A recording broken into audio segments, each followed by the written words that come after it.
بسم اللہ الرحمن الرحیم اللہم صلی علی سیدنا و مولانا محمد مبارک وسلم۔ تمام دیکھنے اور سننے والے ناظرین و سامعین السلام علیکم ورحمۃ اللہ وبرکاتہ۔ انشاءاللہ عز و جل آج میں آپ کے سامنے قرض اتارنے کا وظیفہ ذکر کروں گا۔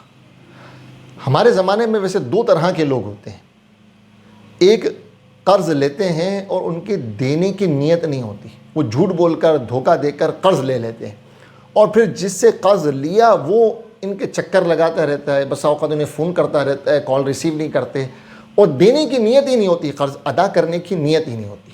اور دوسرا یہ طبقہ ہوتا ہے کہ جو بہت زیادہ ضرورت کے وقت بڑی شدید حاجت میں اور جتنی اسے ضرورت ہوتی ہے اتنا وہ قرض لیتا ہے اور ادا کرنے کی بھی نیت رکھتا ہے، لیکن اب ظاہری اسباب اس کے پاس موجود نہیں ہوتے کہ جس سے وہ قرض ادا کرے۔ تو انشاءاللہ ان کے لیے میں ایک وظیفہ ذکر کروں گا جو قرض ادا کرنے کی نیت رکھتے ہیں۔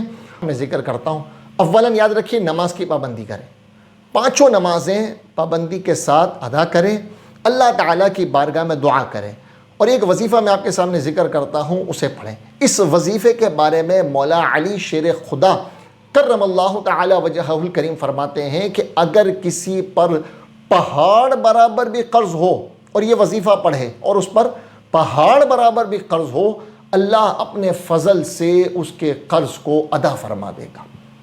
اور یہ وظیفہ ہر نماز کے بعد 11 مرتبہ پڑھنا ہے، ہر نماز کے بعد یہ وظیفہ 11 مرتبہ پڑھنا ہے، اور صبح اور شام 100 مرتبہ پڑھنا ہے۔ اول آخر 3 مرتبہ درود پاک پڑھیں، ہر نماز کے بعد 11 مرتبہ، اور صبح اور شام 100 مرتبہ یہ وظیفہ پڑھنا ہے۔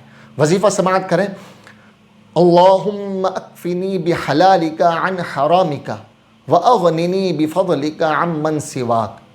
ترجمہ بھی سن لیں، یعنی اے اللہ مجھے حلال چیزوں میں کفایت کر، حرام چیزوں سے دور رکھ، اور تیرے ما سوا سے مجھے اپنے فضل سے غنی کر دے۔